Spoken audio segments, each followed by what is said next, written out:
Mahfuzi dan semualah ya, saudara dan rekan-rekan lah, baik yang memang sudah berkecimpung di sawit ataupun tidak ya.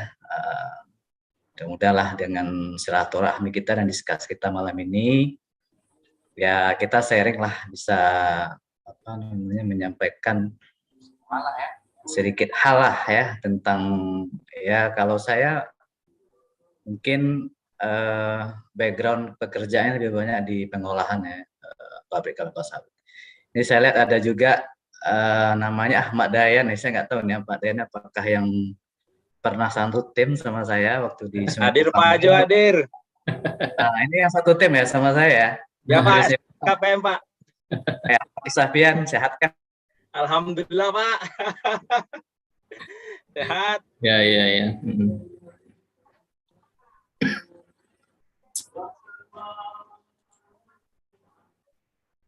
Dulu Pak Muhardi senior saya Pak di Sinar Mas Pak. Iya. Agak terganggu sinyalnya Pak Muhardi. Iya. Pak Ahmad masih di Sinarmas? Sudah tidak lagi Pak. Ya. Udah pindah tapi masih di CPO? Enggak, saya sudah di bidang yang lain. Ya. Tapi masih berhubungan lah. Artinya kalau dulu saya sama seperti Pak Muhardi, sekarang kalau CPO itu kan membutuhkan bleaching earth ya Pak. Nah, saya di bagian itunya sekarang yang menghasilkan bleaching earth itu Pak. Ya. Jadi lebih ke downstreamnya, ke produknya begitu. Iya, tapi kan beda perusahaan sih, beda perusahaan Pak. Beda perusahaan. Sekarang memang apakah sekarang kan lagi lagi naik harga CPO ya, tentu berimpact juga ke teman-teman yang bekerja di sektor CPO ya. Tentunya dari segi benefit, dari segi peluang kerja yang semakin terbuka gitu, sebagai lulusan dari teknik yang pengen bekerja di bidang CPO. Itu sekarang banyak lowongan ya. Perusahaan-perusahaan CPO akan sangat tertarik untuk membuka pengolahan ya. Betul Pak, betul. Ya, ini lagi Pak Muhardi masih di unmute suaranya? Suaranya masih ya, udah. Ya, mohon maaf agak terputus tadi ya. Biasa Pak di kebun sawit Pak, kita di hutan sinyal agak susah. Baik, kita lanjutkan ya diskus kita. Ya. Jadi minyak goreng tadi, minyak goreng ini kan bahan dasarnya adalah CPO gitu ya, atau crude palm oil lah. Hampir kalau bahan dasar itu CPO itu 70% lebih lah ya, itu menjadi minyak goreng. Dan selebih itu kan zat cair gitu, dan selebihnya adalah zat padat ya. Zat padat itu refine.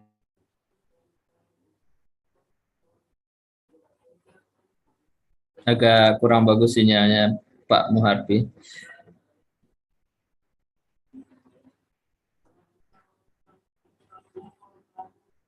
Halo? Ya, sambil menunggu kita ngobrol lagi Pak Ahmad. Pak Ahmad Dayan. Ya Pak, lanjut Pak. Jadi ini beliau di Sulawesi Tengah ya, di Morowali. Morowali ya Pak. Ya, sinyalnya mungkin agak terganggu dengan sinyal yang diganggu sama Rusia mungkin ya. Jadi bisa. Iya. Ya mudah-mudahan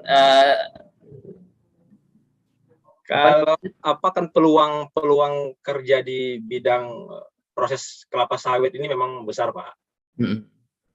Banyak juga perusahaan itu yang bekerja sama dengan perguruan tinggi ya Pak. Iya. Ini Pak Muhardi udah kembali. Lanjut Pak, lanjut.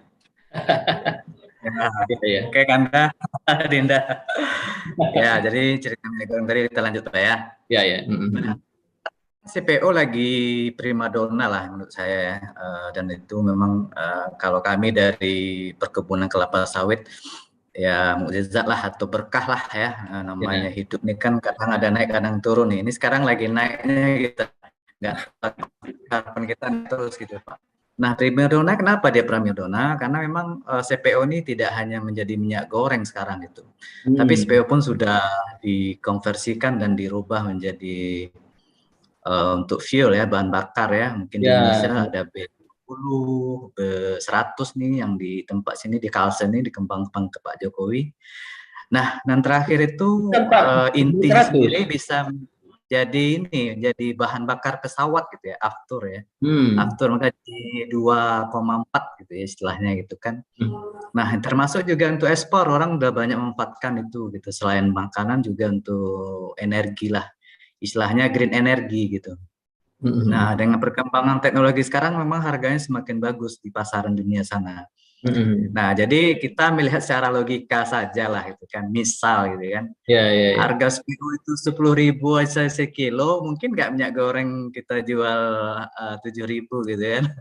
Ini cerita bisnis lah gitu Iya, kan. iya, iya. Nah, minimal kan kalau CPO-nya udah 10.000 sekilo ya minyak gorengnya pun harus di atas itulah, kan ada ongkos produksi yang kita keluarkan ya, misal 11.000 atau 12.000 gitu kan. Nah, mungkin di sini seperti itulah kira gambarannya. Memang di Indonesia memang produksi yang terbanyak, benar dibilang Dinda Emil tadi, dia hampir 50% lebih Pak produksi kita di seluruh dunia ini untuk CPO. Nah, mungkin nanti kita harapan kita ya mungkin sama macam Pertamina juga lah gitu ya. Di sana mungkin peran pemerintah nanti membantu kita memberikan subsidi untuk masyarakat sehingga terbantulah ya untuk minyak goreng ini.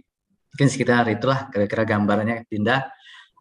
Memang lagi bagus harga SPO. Nah, harga udah mahal makanya mungkin minyak goreng imbasnya ke sana juga gitu. Mungkin lebih jauh ada pakar-pakar yang lebih paham masalah itu, ya kita serahkan ke mereka lah. Mudah-mudahan ini cepat berlalu. Mungkin kita bicara hal teknis saja, bagaimana sih prosesnya untuk produksi CPO ini. Iya, Itu iya, Dinda. iya.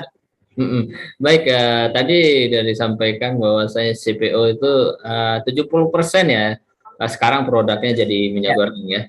Sisanya baru ya, produk-produk yang lain ya. Misalnya seperti padat ya, ada yang padat, ada yang ini, ada yang gas juga yang dimanfaatkan untuk berbagai macam hilirisasi lah ya. Ya, yang menarik sekarang adalah kita tidak meninjau secara ekonomi ya. Sekarang kan orang lebih banyak tertarik berbicara mengenai ekonominya ya. Seperti tadi yang disampaikan kalau misalnya minyak goreng CPO itu harganya 10.000, kemudian minyak goreng sekarang harganya 7.000 sekilo, ya secara pengusaha tentu dia lebih prefer untuk menjual yang 10.000 gitu ya. Ya, oke. Ya itu memang ini ya sangat ini buat kita ya masyarakat kecil ya. Selain produk CPO tadi ada bisa berbagai macam produknya seperti juga bisa untuk bahan bakar ya. Ada yang B20, B30. Tadi bahkan ada juga yang bilang udah menghadapi yang 100% dari CPO bisa ya? Sudah dikembangkan sama ITB pun sudah mengembangkan dan sekarang lagi dibuat di Kalsel ini Pak, dekat Kota Baru, itu mereka lagi mengembangkan B100 gitu. Dan itu nanti 100% murni memang CPO. Ya, sebagai informasi itu nilai oktannya ya yang dikembangkan oleh ITB itu RON ya, research oktan number-nya itu udah di atas 100 gitu. Jadi melebihi RON dari yang beredar sekarang kayak Pertamax ya, Pertamax untuk racing aja masih di bawah 100 gitu. Nah, nanti B100 itu bisa RON-nya di atas sampai 110 itu. Riset oktan number memang luar biasa sekali. Luar biasa. Jadi kita luar biasa untuk persaingan masa depan dan green energy kita lah untuk kesejahteraan energi sangat tercukupi untuk kedepannya. Saya tertarik dengan green energy tadi. Bisa dijelaskan kenapa CPO ini bisa dibilang sebagai green energy gitu? Ya, CPO mungkin itu salah satunya saja yang mungkin untuk menjadi green energy. Nanti sebenarnya ada lagi produk-produk lainnya itu yang bisa ya byproduct lah, produk sampingannya semacam limbah juga. Dia juga menghasilkan green energy gitu, ya sustainable lah, berkelanjutan gitu. Artinya kenapa dia sustainable? Karena memang kelapa sawit kan bisa tanam tumbuh hidup terus, beda dengan minyak bumi dan batu bara dan sebagainya kan akan habis. Nah, selain CPO tadi itu yang di bahan bakar tadi, ya kita juga ada limbah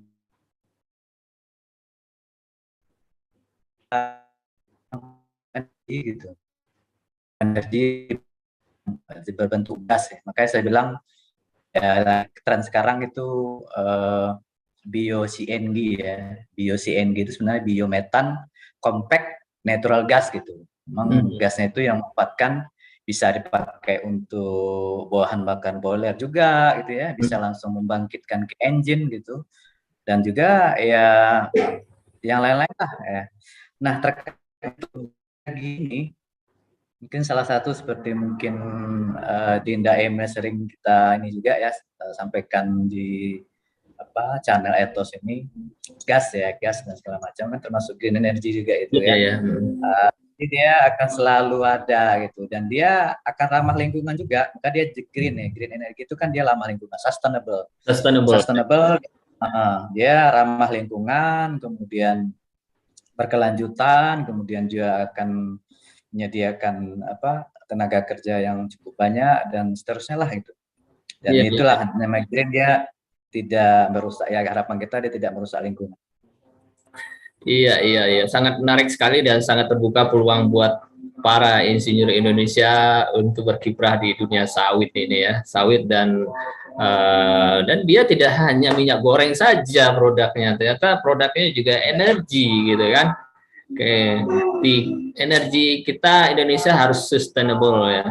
Sekarang kalau oil and gas Indonesia itu kita kebutuhannya lebih dari 1 juta barel per day. Sekarang produksi paling 700.000 barel per day. Kita makin lama makin turun. Namanya energi fosil itu tidak bisa tidak sustainable gitu ya.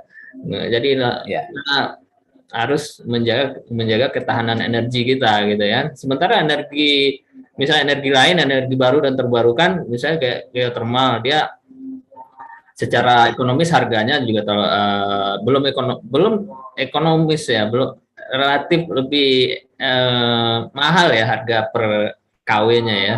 Kemudian juga kalau kita tengok kalau angin, lemahnya ya anginnya tidak secara kontinu, kadang ada angin, kadang enggak gitu kan, jadi intermittent. Itu kemudian ada energi ombak gitu juga, dia belum secara kontinu gitu. Jadi untuk menjaga ketahanan energi tentu kita harus diversifikasi energi gini. Ini salah satu contoh prospek ke depan untuk menjaga diversifikasi energi kita dengan memanfaatkan produk kita yang sangat besar ini, sawit ya. Seperti yang disampaikan Uda Muharpi, masih sangat terbuka luas ya pengembangan ke depan. Maka teman-teman yang engineers ya agar terbuka matanya untuk meliriklah ke sawit bekerja, karena selama ini banyak yang melirik ke oil and gas gitu kan, gaji besar ke oil and gas. Nah, barangkali ke depan dengan mahalnya harga energi di CPO, energi baru dan terbarukan ini juga ya insya Allah ke depan makin terbuka luas, tentu remunerasinya juga makin bagus itu ya. Kanda, kalau kita tadi bicara produk-produknya tadi ya, bisa dijelaskan secara proses gitu, mulai dari sawitnya ya, tanda dari panen, kemudian gimana proses di dalam pabriknya itu, gimana bisa dijelaskan, Kanda? Ya, sebenarnya saya lebih spesifiknya di pabrik ya, tapi untuk di kebunnya mungkin saya coba ya ceritakan sedikit saja sekilas itu, karena memang bukan basic saya di sana, tapi tetap juga harus mengetahui gitu kan. Jadi untuk cerita histori dulu lah ya, kelapa sawit ini kan awalnya dibawa Belanda ya, dibawa Belanda dari Afrika ya, dari Afrika sana. Itu sekitar tahun 1864 ya kalau saya nggak salah ya. Nah itu kan pertama kali dibawa, kemudian dibawa ke IPB ya, IPB. Bogor ya nggak salah ya, Bogor, IPB ya. Dikembangkan 4 atau 5 bibit itu kan, sehingga bisa tumbuh umur 5 tahun ya. Kalau waktu dulu umur 5 tahun baru dia kemudian menghasilkan, dan itulah yang terus dikembangkan sampai sekarang dengan perkembangan ilmu pertanian lah ya. Nah sekarang dengan kemajuan teknologi yang sekarang itu kan cerita untuk pembibitan lah ya, ada nursery-nya lah gitu ya. Nursery-nya kan sekitar paling ya lebih kurang setahun lah gitu ya. Ada pra-nursery juga lah sebelum dibibitkan gitu. Jadi lebih kurang setahun dia dibibitkan, kemudian baru dia udah cukup umur ditanam. Nah ditanam, kemudian ditanam umur sampai umur 4 tahun lah ya. 4 tahun nanti dia udah bisa menghasilkan. Tapi mungkin dia buah masih kecil-kecil, bahasanya buah kecil lah. Kalau kita dalam perusahaan namanya buah Scott ya, buah kecil-kecil. Itu buah minyaknya pun masih belum banyak lah gitu ya. Nah masa produktifnya itu adalah di umur 3 tahun, umur 3 tahun sampai umur 20 tahun. Itulah masa produktif kelapa sawit itu menghasilkan minyak CPO yang cukup banyak lah. Nah di atas itu namanya umur di atas 20 tahun. Itu umur di atas 20 tahun itu udah tanaman tua lah ya. Tanaman tua itu udah siap untuk kita replanting lagi gitu, untuk kita tanam ulang lah. Jadi ya lebih kurang umurnya sampai lebih kurang 30 tahun lah ya, satu umur HGU lah. HGU dari suatu kebun, nanti dia dari replanting lagi, ditanam tanaman baru. Itu cerita kelapa sawit. Nah, kemudian nanti bahan dasar CPO ini, kelapa sawit nanti kan ini kita bawa ya ke pabrik mill, bahasanya mill. Ada yang bilang kalau kita pabrik kelapa sawit, kalau di Malaysia sana bilang kilang gitu ya. Nah, kilang. Nah, prosesnya sederhana aja sebenarnya. Mungkin saya analogikan seperti kalau saya ceritakan detail mungkin nggak semua juga paham gitu. Tapi analogi seperti kita membuat santan lah, kalau mau buat rendang di Padang sana kan. Nah, santan itu kan dia kita ambil isinya, ya kan, kita peras, kita kasih air ya. Kita kasih air, kita peras, nanti keluar santannya gitu kan.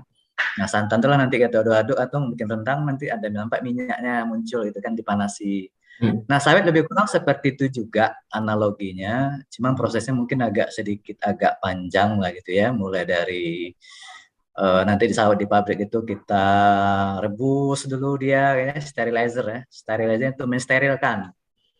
Buah itu kita sterilkan dulu, kita rebus, ya. Kemudian baru nanti dia udah lembek deh kan, dengan suhu dan tekanan tertentu lah.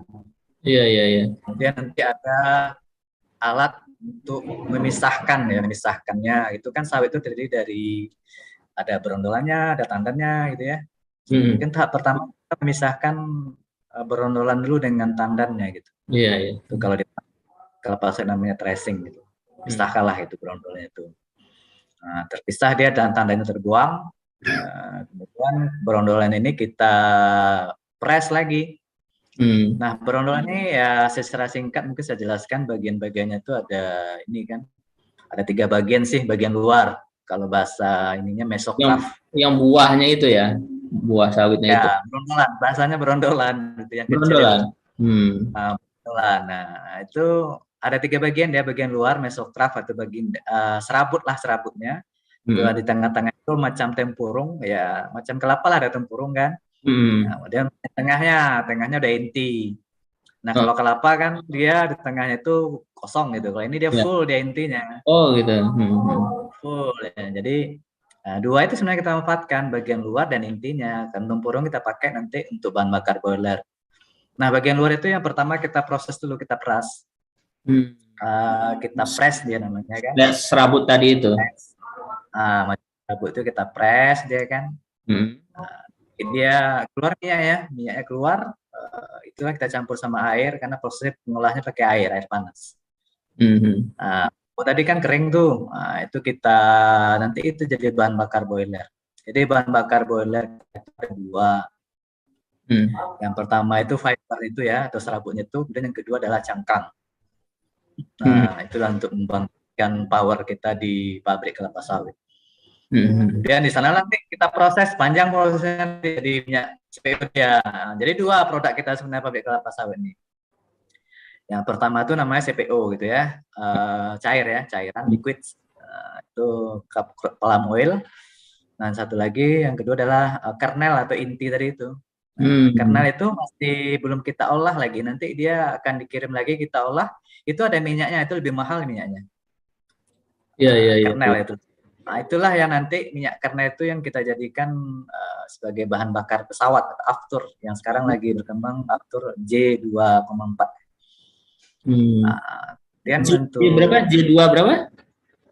J2,4. Masih sedikit lah. Nanti mungkin ke depannya 100% minyak kernel itu dipakai untuk aftur kan. Karena masih 2,4% kalau saya nggak salah itu dimanfaatkan minyak intinya itu. Tapi bukan CPO ya. Mungkin ke depan pun CPO bisa dimanfaatkan. Kira-kira seperti itulah gambaran kasar untuk produksi ini ya, CPO dan kernel gitu. Iya. Jadi ya. Jadi tadi ya kan kayak serabutnya itu diperas gitu kan, pakai mesin press itu ya, keluar minyaknya sama air ya, tentu dengan air. Nah itu yang CPO ya. Minyaknya campur sama air gitu ya, CPO. Gitu. Ya. Jadi proses pengolahan memang harus menggunakan air gitu. Nanti juga terakhir airnya kita buang gitu. Jadi prosesnya itu mulai dari vibrating gitu kan, vibrating membersihkan kotoran kan, kemudian proses pengendapan, ada tangki yang besar, kita masukkan di tangki yang besar, kita panasi temperatur 90 sampai 95 gitu kan, sambil kita aduk-aduk stirrer namanya kan. Nanti kan terpisah itu antara minyak bersih sama minyak kotor. Nah, minyak bersih itulah nanti kita olah lagi lewat tangki sehingga betul-betul bersih minyaknya itu. Nah, minyak kotor tadi kita ulang lagi, putar lagi lewat centrifuge ya, dengan gaya putaran tinggi lah ya. Sehingga masih ada minyak bisa kita ambil dia sebelum dia kita buang ke limbah. Itu aja kita putar-putar. Sehingga itu menjadi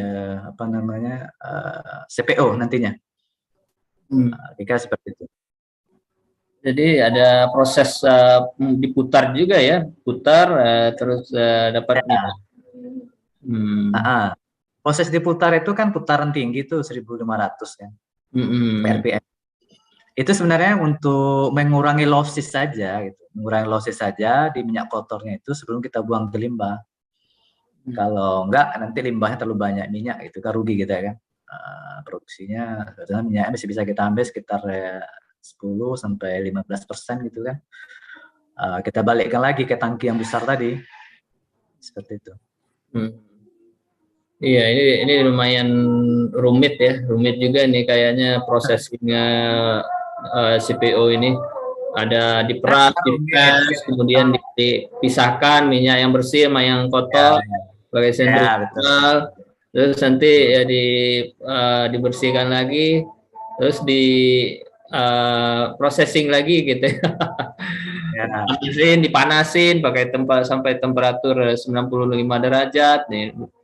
Nah, ini peluang ini banyak nih, terbutuhkan engineer untuk mendesain prosesnya nih, desain peralatannya ya kan, prosesnya tentu perlu hitungan-hitungan yang gitu lah dari insinyur. Ini insinyurnya biasanya orang Indonesia atau dari luar ini ada Muharpi?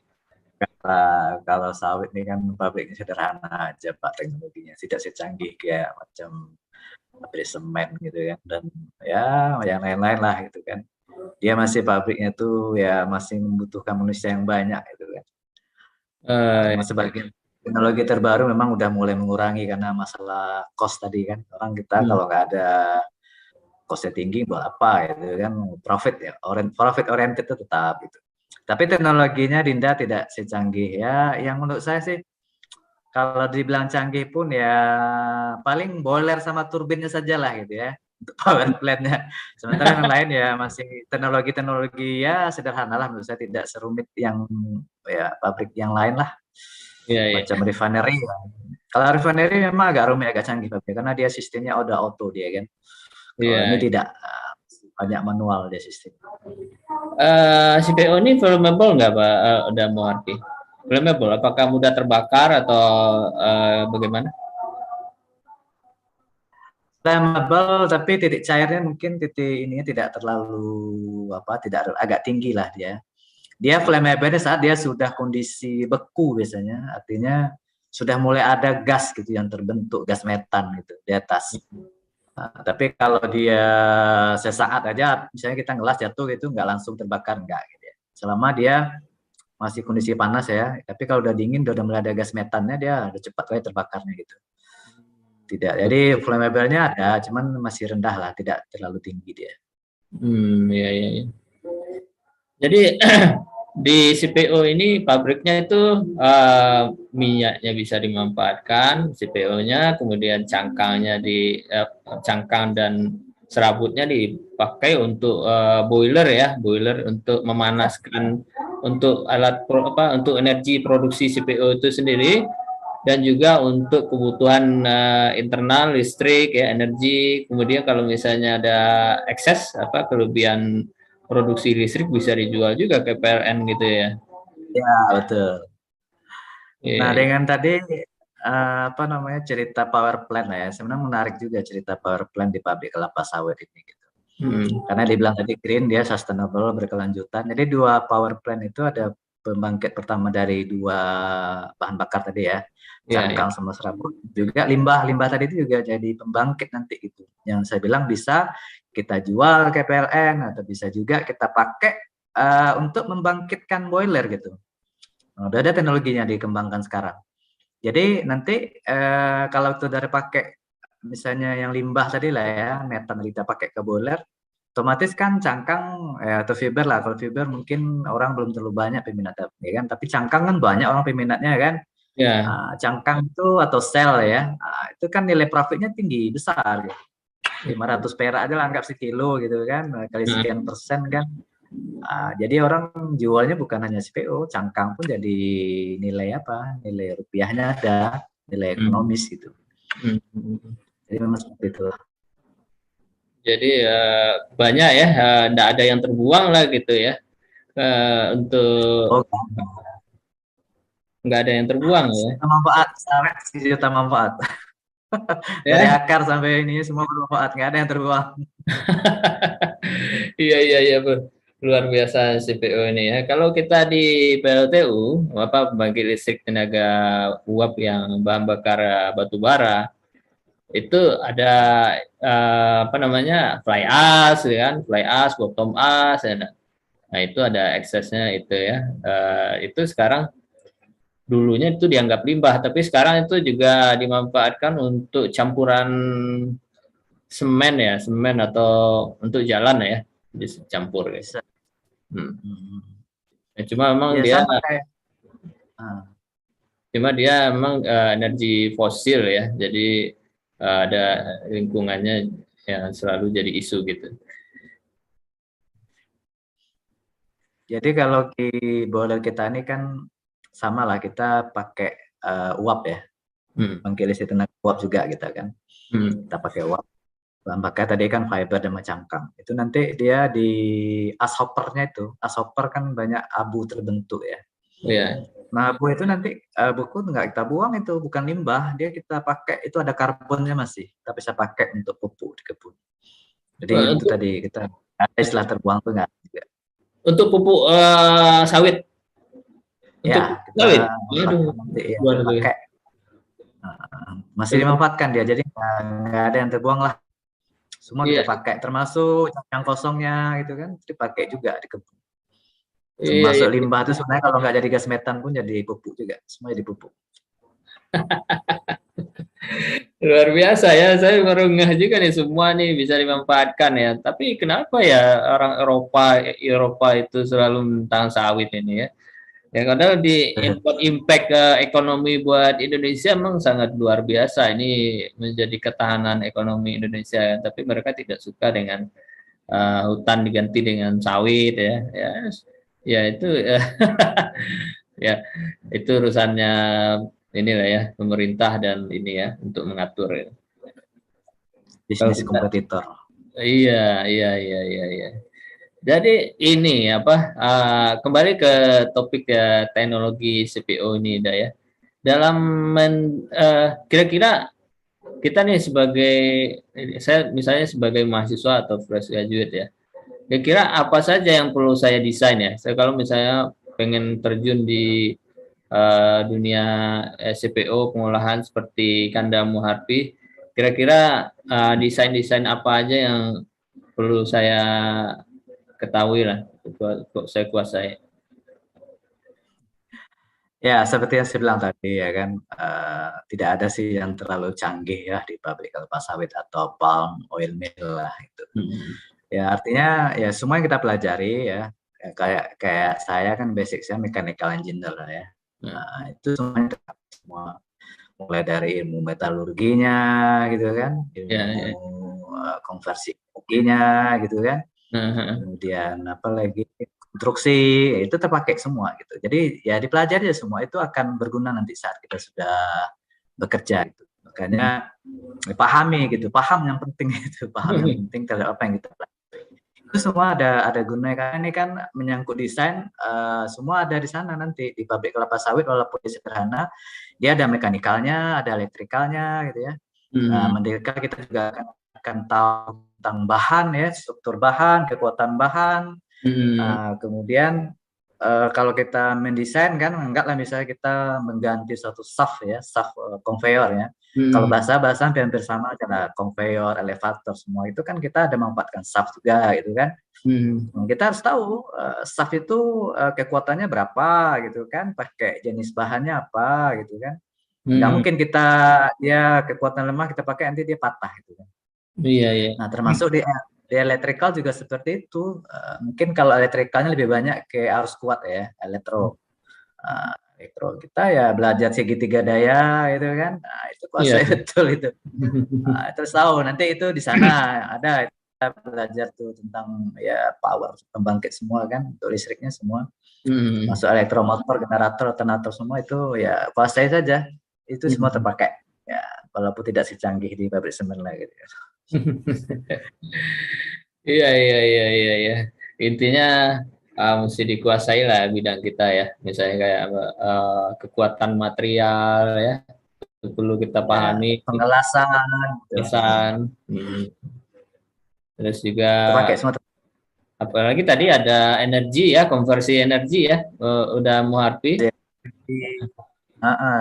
Energi ya kan, kita kan kayak boiler itu kan mulai dari ini kan, mulai dari preheating gitu ya, kalau kita bahasa feed tank gitu ya, feed water tank gitu kan.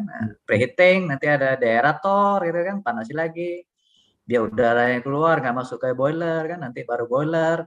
Nah, boiler pun nanti ya kita pelajari, ada yang boilernya saturated boiler, superheater boiler itu apa gitu kan. Ya kayak gitulah, saya rasa tidak, tapi itu ya dasar-dasarnya aja, tidak perlu detail. Karena kita bukan mendesain boiler gitu kan, boiler itu sudah ada yang ngerjakan. Kayak macam Rinda kan udah jadi vendornya kan, tinggal terima aja lah. Penting bayar berapa biayanya, ini 1 ton uap ini berapa uangnya nih. 1 ton uap butuhnya kira-kira 600 juta gitu ya kan, udah tinggal kalikan aja. Butuh boilernya berapa nih gitu kan. Ya, ya. Nah, jadi sedikit lah masalah boiler ini ya kita sampaikan, mendesain. Memang jantungnya pabrik kelapa sawit orang bilang boiler gitu ya, karena boiler ini kan kita perlu uapnya. Uapnya itu nanti pakai untuk penggerak turbin ya. Nah, sisanya itu exhaustnya itu kita pakai untuk merebus buah gitu. Nah, paling nanti kita pelajari kebutuhan steamnya itu. Kebutuhan steam yang kita butuhkan berapa sih untuk desain pabrik gitu. Pabrik itu kan desain macam-macam, mulai dari kapasitas 30 ton buah per jam kan, 45, nanti ada 60, 90, ada 120, macam-macam lah orang, tergantung kemauan dia. Makin banyak bahannya, dasarnya kelapa sawitnya ya makin besar lah kebutuhan boiler yang dibutuhkan di sana gitu. Dan dia sudah include untuk energi listrik utility-nya ya. Bicara utility, mungkin di sini utility secara mill ya, processing buah, dan utility mungkin secara kebutuhan power lah itu untuk pembangkit. Gitu ya. Nah, utility secara buah yang diolah itu kan memang standarnya itu kan 20 jam ngolah ya sehari, yaitu dianggap dia utility-nya 100%. Jadi misalnya nih kapasitas pabriknya ini 30 ton per jam gitu kan. Artinya kalau dia mau mencapai utility 100%, artinya 30 kali 20 jam. Jadi dia ngolah buah sehari itu 600 ton sehari. Itu secara utility. Nah, kalau dia cuman dia ngolah 300, artinya utility hanya 50%. Nah, utility secara powernya nanti ya mungkin itu kita juga perlu perhitungkan. Sehingga nanti power kita ini betul-betul secukup untuk mensuplai operasional pabrik, dan juga ya power ini kan bukan hanya pabrik, itu juga ada emplacement gitu ya. Ada kantor yang kita juga supply gitu kan. Nah, secara standar sih ya ini hanya cerita pengalaman saja gitu kan. Tapi canggih, pabrik sekarang kan makin canggih dia makin efisien penggunaan powernya. Itu dia butuh power itu kan hampir 18 kilowatt ya per kilogram TBS per ton ya. Jadi kalau makin besar ya yang diolah, makin besar KW yang kita butuhkan. Iya, seperti itu. Jadi jantungnya boiler ya, konversi energi ya. Teman-teman yang belajar termodinamika tuh harus lulus tuh, harus paham lah ilmu apa namanya, ilmu konversi energinya ya. Iya, iya betul. Jadi ya kalau kita tidak paham, nanti kita apa namanya, yang pertama mungkin salah menghitung. Jadi sebenarnya kalau kita masuk kan kita kan bukan mendesain sebenarnya. Mungkin tetap beda ya, mungkin di pabrik kelapa sawit ini ada dia bagian memang kayak desain langsung dia engineering gitu kan. Memang dia mendesain gitu. Kalau kita kan bukan mendesain sebenarnya, kita hanya memanfaatkan sudah ada. Kayak macam saya lah, basic saya itu kan ya, dari dasar betul lah, dari asisten betul dari bawah kan, semua sampai posisi sekarang gitu. Itu kan hanya user saja menggunakan gitu. Nah, tugas kita ya menganalisa operasional kita. Nah, misalnya ini kita punya pabrik 30 ton per jam gitu kan. Nah, seharusnya dengan 30 ton ini berapa sih boleh kita harus butuhkan. Nah, kita lihat kemampuan steam flow-nya gimana, sesuai belum dengan kebutuhan uap yang kita butuhkan untuk merebus. Nah, kalau nggak sesuai, dia buahnya mentah, nggak masak gitu, minyak nggak keluar. Itu yang kita harus perhatikan. Kemudian power pun nggak cukup nanti. Kalau steam flow yang nggak sesuai kan ada spesifik steam consumption gitu kan. SSC gitu. Berapa sih kebutuhan uap per KW itu kan ada jelas. Nah, nanti kita akan hitung semua itu. Itu hanya pelajaran-pelajaran dasar, saya rasa tidak perlu detail kali lah perhitung kita, tapi kita harus tahu gitu. Tapi kalau kita itu nggak tahu sebagai praktisi, ya nanti buahnya nggak masak, minyak yang nggak dapat, dimarahi bos. Kenapa minyak nggak dapat? Iya. Jadi perannya kita menganalisa ya kebutuhan. Ya, kita lebih banyak yang menganalisa. Maka basic-basic semua kita harus kuasai, mulai mekanikal, elektrikal, itu kita harus tahu lah. Hitung-hitung matematika, tapi hitung matematika sederhana saja, nggak ada eksponensialisan itu, nggak eksponensial nggak ada. Iya, itu sudah rumus pengalaman lah ya, rumus pengalaman dalam mengoperasikan sawit lah ya, rumus-rumus sederhana itu ya, rumus sederhana, tapi powerful. Biasanya untuk maintenance ya, tadi pengoperasian ya. Kalau maintenance itu seperti apa gambarannya deh? Ya, maintenance di pabrik kelapa sawit itu sangat menentukan lah ya kelancaran pabrik kelapa sawit. Jadi kita untuk maintenance ini ada namanya PM ya, preventive maintenance. Ada CM, corrective, juga ada breakdown maintenance gitu kan. Mungkin kita prioritaskan mungkin di PM-nya dulu gitu. Preventifnya kita tingkatkan. Nah, secara sistem untuk perusahaan-perusahaan yang sudah besar, mereka untuk PM ini udah tersistem. Mereka masukkan dalam satu sistem yang namanya SAP ya, kalau kami namanya SAP, System Application Procedure gitu. Jadi nanti akan ada notifikasi yang muncul sesuai dengan HM yang berjalan. Ada yang mungkin 1000 jam, 2000 jam, dan seterusnya lah.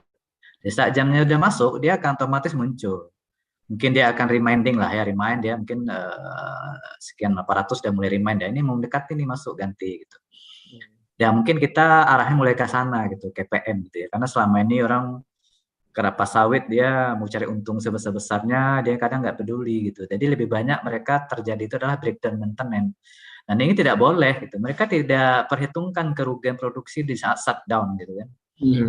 Kalau terjadi dia shutdown itu sekian jam saja udah berapa rugi, banyak kita korbankan, perhitungan lembur gitu kan, kemudian yang lain-lain lah gitu. Jadi untuk PM-nya memang untuk maintenance memang sangat penting sekali, memang penting, memegang peranan penting lah. Nah nanti korelasinya adalah pencapaian kapasitas gitu, pencapaian kapasitas pabrik. Nah mungkin seperti yang kita sampaikan tadi, kapasitas ada yang 30, 45 dan seterusnya gitu ya. Nah itu per jamnya sesuai nggak gitu? Kalau 30 dapat nggak sesuai nggak deh? Kalau dia masih mencapai, artinya dia breakdown-nya 0, kita anggap tidak ada dia breakdown. Tapi kalau udah dia target 30 cuma dapat 20 ton misalnya kan udah ada breakdown 10 jam gitu kurangnya kan.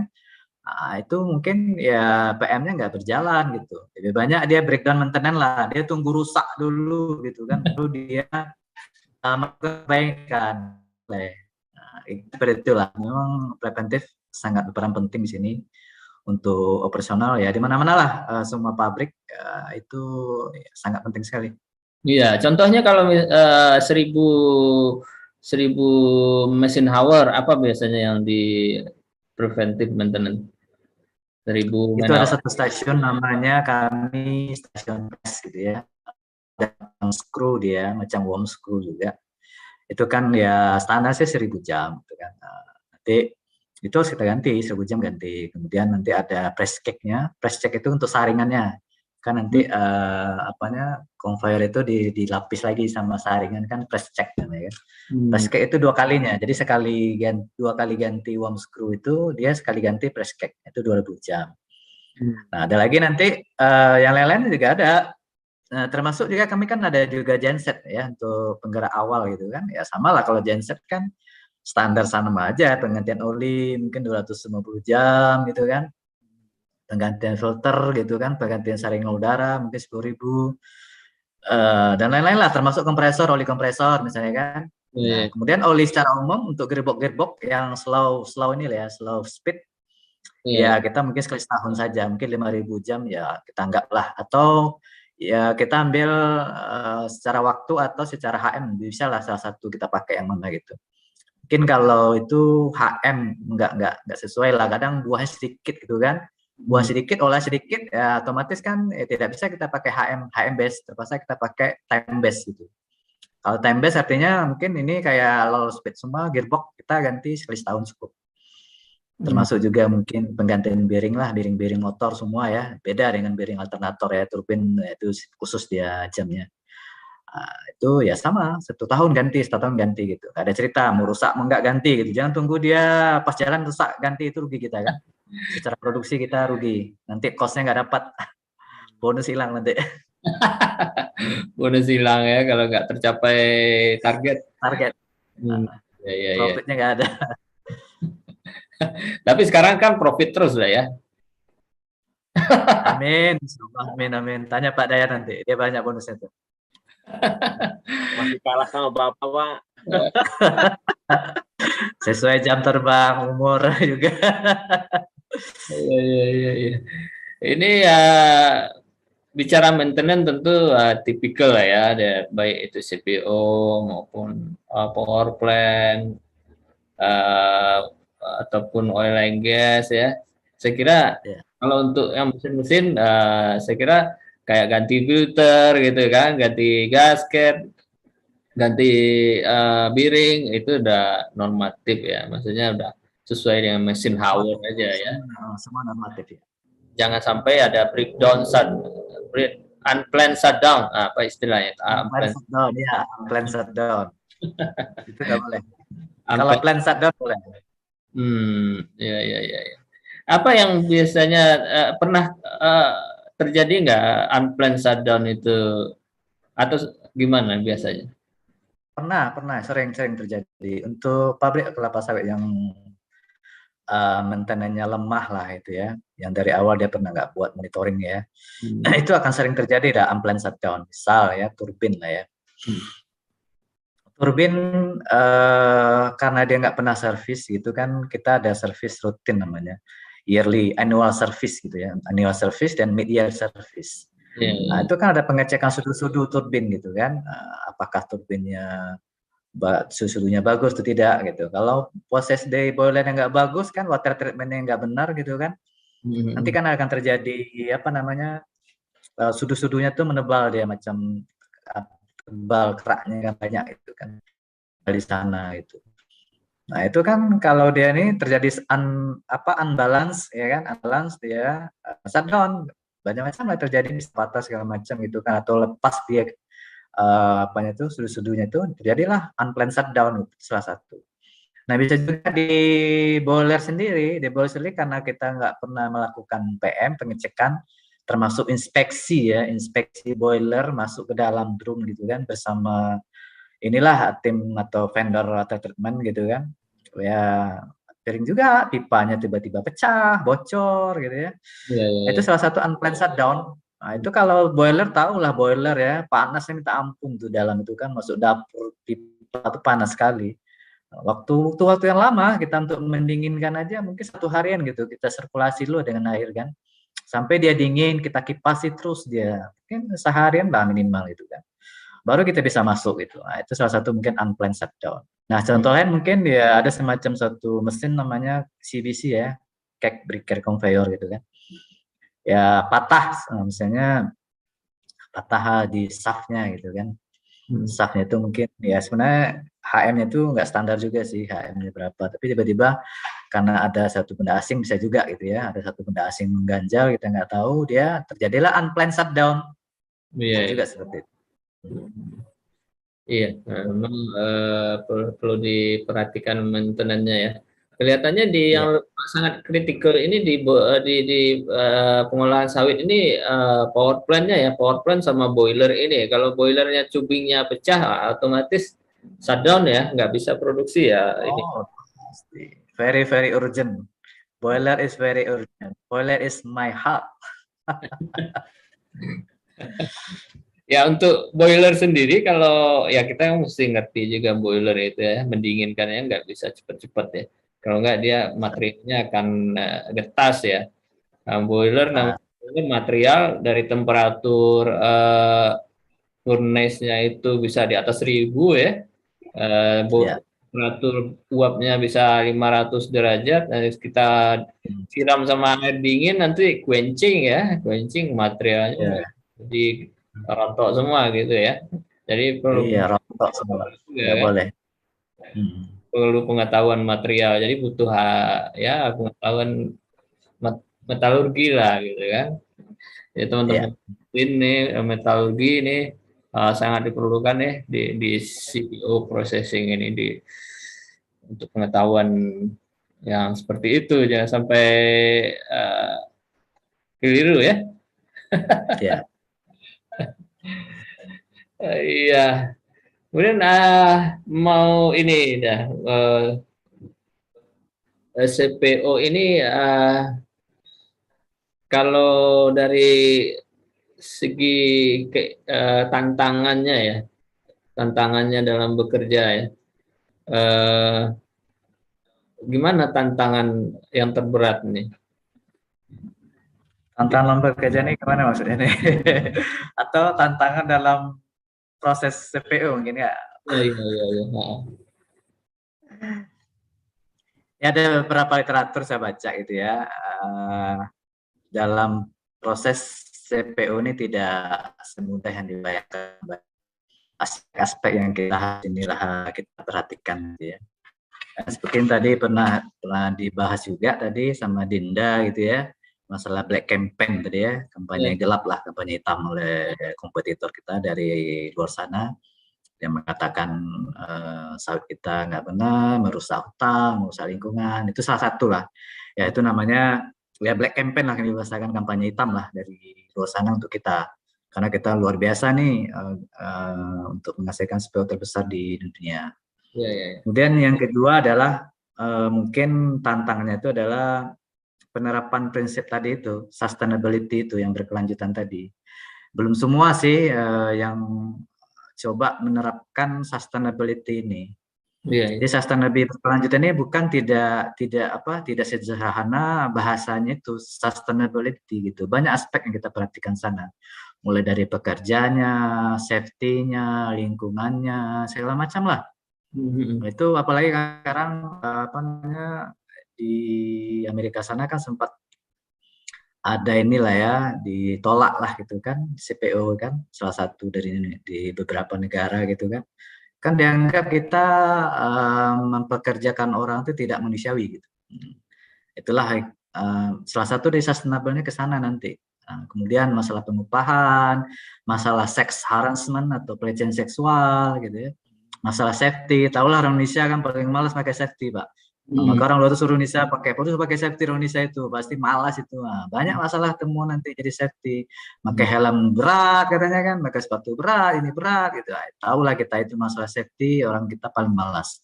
Nah, itu tugas kita, itu salah satu di sustainability. Jadi penerapan sustainability ini masih tidak semua secara konsisten lah melaksanakan. Mungkin kita cukup salut ya dengan perusahaan-perusahaan asing kan sawit ini tidak hanya modal dalam aja ya. Ada juga PMA lah ya, perusahaan-perusahaan luar yang di Indonesia ini. Jangan kan yang Amerika pun punya, ada kan Cargill sana kan. Apalagi ada lagi Amplifan punya Inggris segala macam kan. Banyak perusahaan-perusahaan luar itu yang di Indonesia itu ada, Pak. Tapi mereka komitmen, konsisten mereka menjalankan untuk safety-nya gitu, sustainability. Kemudian apa lagi legalitas. Nah, legalitas karena mau cepat, mau hasil cepat, nah legalitas ini semua dilanggar saja gitu. Macam-macam legalitas nih, termasuk legalitas lingkungan ya, segala macam lah yang berhubungan sama hak-hak karyawan segala macam itu belum semua itu juga masih menjadi tantangan lah ya para produsen lah untuk CPO yang ada di Indonesia ini. Kemudian apalagi produktivitas rendah ya, cost. Ya mungkin di Indonesia untuk saat ini kita akui masih tinggi lah karena kita lebih banyak menggunakan manusia ya. Kita kan memang karena penduduknya banyak, kita memang maunya banyak manusianya gitu, manpowernya banyak, tapi costnya besar juga gitu kan. Costnya besar, otomatis kan ongkos produksi naik gitu. Berbeda dengan di negara-negara lain macam di Thailand, mungkin di Malaysia sana gitu ya, itu cost mereka udah rendah karena mereka sudah mekanisasi semua. Semua udah menggunakan mesin gitu. Penggunaan manpower manusia itu sudah mulai kurang gitu. Apalagi di Thailand. Sekarang Thailand termasuk incaran investor untuk kelapa sawit di sana. Di sana termasuk murah biaya untuk manpowernya gitu. Termasuk upah pun masih sangat rendah. Otomatis kan dengan harga seperti sekarang kan dengan ongkos produksi rendah ya profitnya tentu besar itu kan. Dan yang terakhir mungkin masalah ini masalah apa namanya legalitas untuk sertifikasi. Jadi sertifikasi di pabrik kelapa sawit ini kan banyak Pak. Ada ISPO, RSPO, ada juga ECC, HACCP gitu kan. Tergantung konsumennya nanti siapa gitu. Kayak mungkin di Eropa sana dia butuh HACCP gitu kan. Kemudian apa namanya ISPO, RSPO itu pun kadang nggak ada yang nggak mau pakai, ada nggak. Kalau ISPO kan standar Indonesia Sustainable Palm Oil. Karena RSPO kan Rentable Unsustainable Palm Oil untuk di luar negeri sana lah kan. Kadang orang nggak ada yang nggak mau pakai RSPO gitu kan. Dia masih ya macam-macam lah persepsi masih gitu kan. Nah, sesuai kemauan. Tapi kalau ISPO kan dia mandatori wajib. Semua pabrik kelapa sawit yang Indonesia wajib. Karena itu adalah aturan kita gitu punya Indonesia ISPO. Sebelum Indonesia ada lagi. Ya, sebelum pabrik itu beroperasi mesti ada sertifikasi dari lembaga pemerintah itu ya. Sambil jalan sebenarnya tidak harus semua ada gitu, sambil jalan. Yang penting legalitas secara umum mungkin ya wajib lah ya, macam AMDAL segala macam tuh wajib. Cuma dari SPO ini sambil jalan ya. Dia setelah berjalan dia usahanya itu baru mulai kita ini diwajibkan untuk menjalankan. Kalau enggak ya itu produknya nggak tahu lah tuh susah lah jadi. Nggak bisa di ini ya, nggak bisa di misalnya mau beli harus ada sertifikat kena audit gitu ya, apa sertifikasi. Iya. Apalagi sekarang kan diwajibkan pula kan bukan hanya perusahaan, petani pun udah mulai kan ISPO. Kadang itu ya memberatkan mereka gitu kan. Tapi mau nggak mau kalau buyer menginginkan seperti itu, ya mau nggak mau kita harus sertifikasi. Kalau nggak SPO kita nggak laku lah, nggak mau orang beli nanti kan. Jadi minyak goreng semua lah lokal aja. Untuk jadi minyak goreng sawit ini sebanyak ini bisa untuk mandi gitu Pak. Bisa mandi gitu ya. Jadi Gitu. tempat Kanda bekerja sekarang produknya ada keluar minyak goreng gitu ya. Ada apa Banyak kan ya? SPO, minyak goreng juga ada. CPO minyak goreng juga ada. Iya, cuman saya kan di CPO-nya, produksi CPO. Iya sih. Kalau CPO ini bahan mentahnya minyak goreng atau CPO malah mentahnya minyak goreng. CPO dulu kan bahan minyak mentah itu. Nanti pakai refinery namanya. Refinery itu jadi minyak goreng. Itu yang tadi saya bilang, CPO itu nanti turunannya adalah itu tadi oluin dan stearin dan lain-lainnya lah, ada apa namanya asam segala macam lah, namanya saya nggak hafal itu. Itu kan refinery bagian dia gitu. Jadi hampir 70% lebih lah dari CPO itu jadi minyak goreng. Kalau mau jadi minyak goreng. Jadi dia bentuk sebagian processingnya itu kayak kolom minyak itu ya, oil and gas di kilang minyak itu kan ada kolom tinggi itu. CPO-nya dimasukkan ke kolom itu pakai kemudian dipanasi pakai uap, nanti minyak gorengnya di nozzle berapa, ini nozzle minyak goreng, ini produk gas, ini produk apa gitu, yang bawahnya yang padat gitu. Kayak lebih kurang salah. Kayak jadi ada filtrasinya banyak nanti. Iya. Ada sampai temperaturnya ada satu tangki itu kan apa namanya itu kan. Itu sampai temperatur tinggi sekali gitu untuk pemisahan itu kan. Kalau sempat rusak nggak jadi minyak gorengnya. Rusak jadinya. Itu pakai apa? Pakai chemical atau pakai boiler juga? Ada chemicalnya saya rasa, tapi saya nggak copy sekali karena saya bukan di sana bidangnya kan. Tapi untuk proses di sana itu ada satu parameter kualitas namanya kami itu DOBI. DOBI dan FFA gitu kan. FFA free fatty acid. Kemudian DOBI, Duration of Obligation Bleaching Index gitu. Nah, DOBI ini sangat menentukan kan warnanya, pewarnaannya. Kalau ya terlalu rendah sekali dia DOBI-nya itu kan. Nah, itu kan dia proses bleach-nya, proses pemisahannya itu lama, dia banyak dia. Itu akan membutuhkan biaya yang besar, chemicalnya kan butuhnya banyak ini ya. Kayak ada standar-standar parameternya untuk DOBI, FFA-nya. Biar proses untuk jadi minyak gorengnya cepat lah, tidak terlalu banyak memakai chemical. Iya. Nanti ini Kanda, kalau kan ada beberapa juga saya tengok ya, kayak di Padang itu ada di Teluk Bayur itu tahun lalu itu dibangun tangki-tangki CPO yang sangat besar itu, banyak itu ya di Padang ya. Mungkin mereka ambil CPO dari Pasaman, dari Dharmasraya gitu ya. Itu kan di transportingnya pakai tracking gitu ya, tracking. Disimpan di pelabuhan itu. Fungsinya apa itu, Kanda, yang di pelabuhan itu? Oke, yang di pelabuhan tuh bahasanya bulking ya, bulking atau jetty. Ya, sebagian memang suatu perusahaan yang besar macam di Padang itu sebenarnya kalau nggak salah yang baru bangun itu Asanagri gitu ya. Asanagri memang lagi bangun di Padang Teluk Bayur itu untuk bulkingnya luar biasa. Cuman bukan cuma bulking, selain bulking dia kan penampung sementara gitu ya. Dia juga bikin refinery untuk minyak goreng juga. Ada juga. Nah, iya, jadi bulking itu ada dua jenis dia di tampung mereka. Ada bisa CPO dan bisa juga minyak goreng. Olein. Ya CPO dan turunannya lah ya. Nah, nanti mereka ya ekspor. Bisa pakai dalam negeri, bisa juga sebagian untuk diekspor. Nah, itu guna bulking. Bulking itu ya untuk nyimpan storage mereka. Nah, nanti juga mereka membeli dari perusahaan-perusahaan kecil yang tidak mempunyai refinery, kan, yang nggak bisa ekspor sendiri, yang produksi CPO-nya sedikit, mereka akan jual itu ke perusahaan-perusahaan yang besar itu. Jadi dari kayak kayak di Sumatera Barat itu dari misalnya dari Darmasraya mereka apa dari sawitnya itu produknya CPO ya, CPO itu di tracking gitu ya. Ya, CPO di tracking, dikirim ke bulking. Bulking nanti ya terserah, bisa juga langsung ekspor CPO, bisa juga nanti diolah jadi minyak goreng. Iya, iya, iya, iya.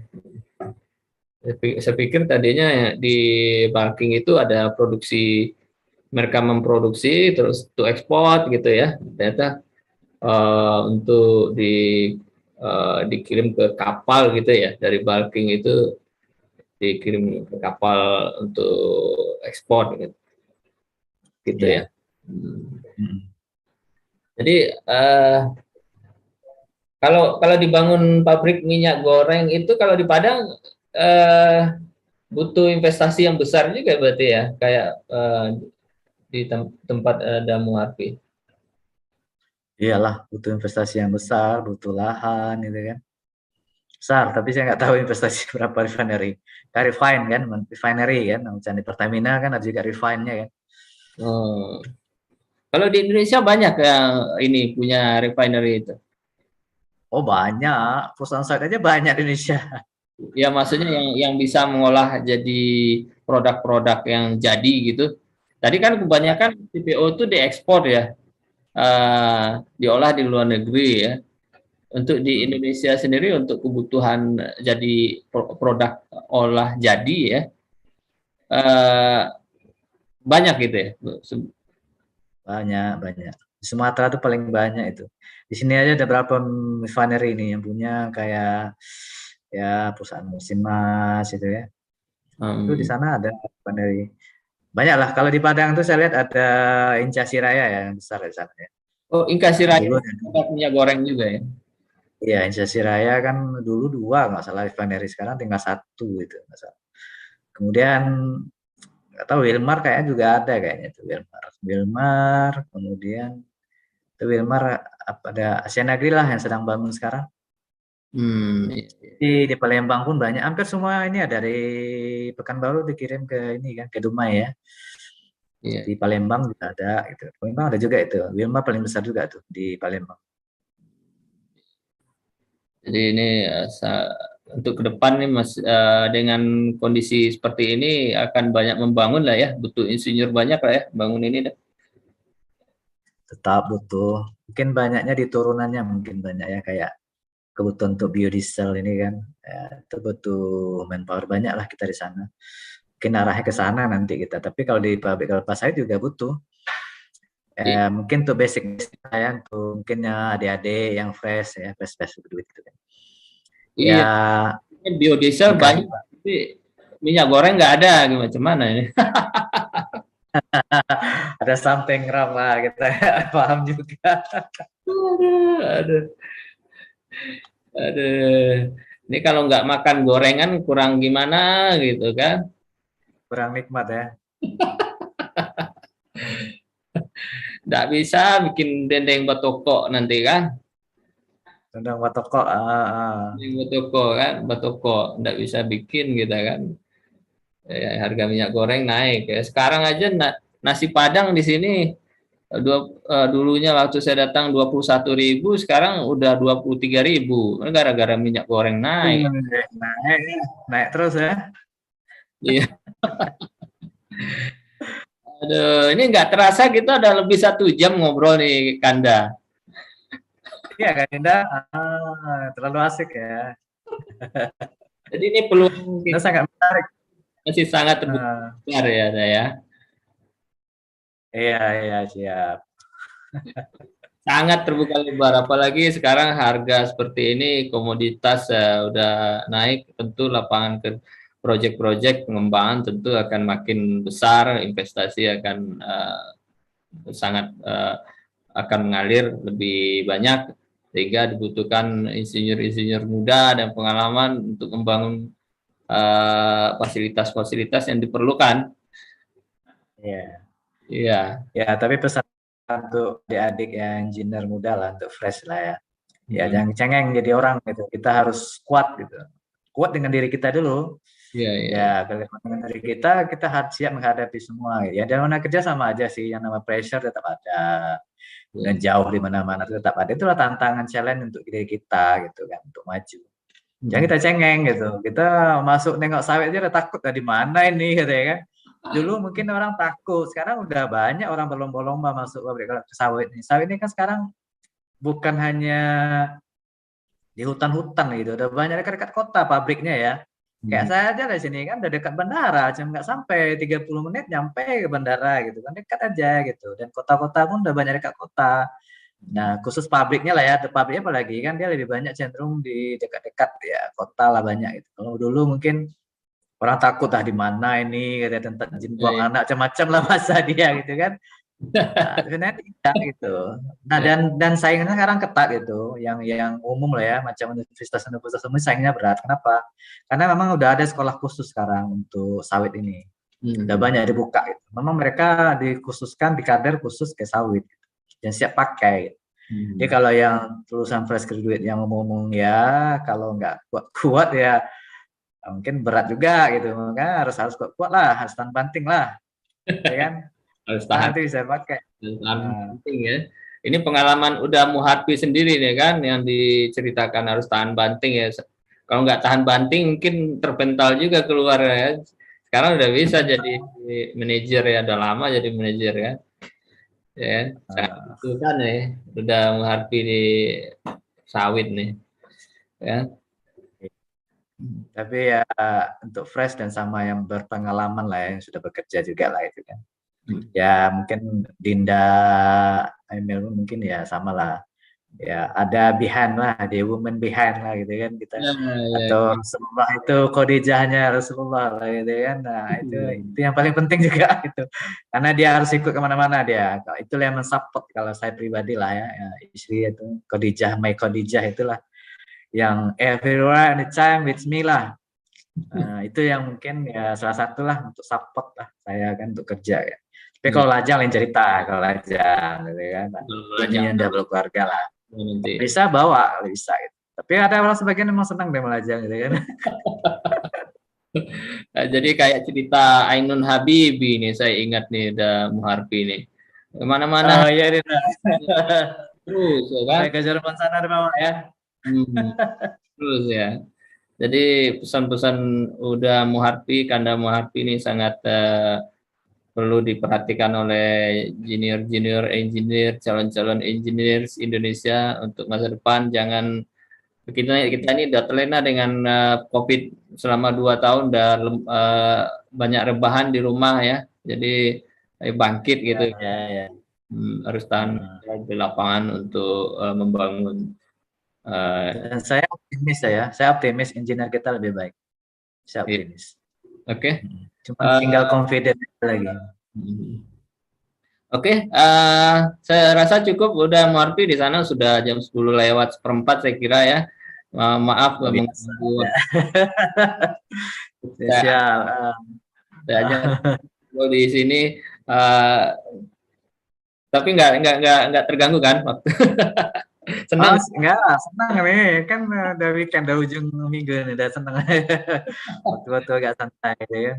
Iya. Cuma ada sedikit lah cerita dukanya lah ya, ada namanya kita kerja ya, itu mungkin faktor keluarga, mungkin salah satu. Kadang kita bikin inilah ya sedih lah gitu ya, kayak saya aja misalnya kan jauh dari anak-anak itu kan.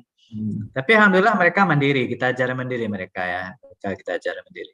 Tapi yang penting Khadijah kita itu selalu dekat kita gitu. Jadi kemanapun duka itu terasa suka aja semua gitu. Gak ada dukanya jadinya kan. Oke. Oke, terima kasih banyak ke Kanda Muharpi. Mudah-mudahan bermanfaat buat calon-calon insinyur kita ya, di Indonesia. Semoga bermanfaat buat mereka, motivasi supaya lebih baik. Tahan banting. Word of this night adalah tahan banting ya, gitu ya. This night ya. Word of the day. Tahan banting. Oke, kita tutup acara kita. Dan Muharpi, masih ada yang mau disampaikan? Ya, terima kasihlah kepada Dinda Emil yang sudah memfasilitasi ini ya di Ethos Energi. Ya mudah-mudahan diskusi kita tadi bisa memberi manfaat untuk kita semua.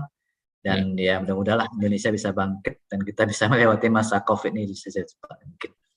Iya, terima kasih banyak Kak Kanda.